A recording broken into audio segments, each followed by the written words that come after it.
Give this mouth-watering recipe a try. Start by preparing the sour cream. Line a strainer with cheesecloth and let the sour cream drain overnight in the fridge. Next, make the biscuit. Separate the eggs and beat the whites with citric acid until soft peaks form. Gradually add sugar and beat until stiff peaks form. Beat yolks with sugar and vanilla sugar until pale, then fold into the whites.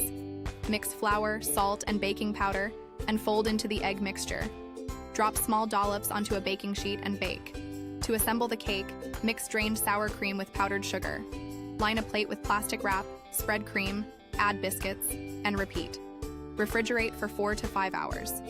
For the glaze, cook cocoa powder, sugar, and heavy cream until dissolved. Add butter, then chocolate, and let it cool.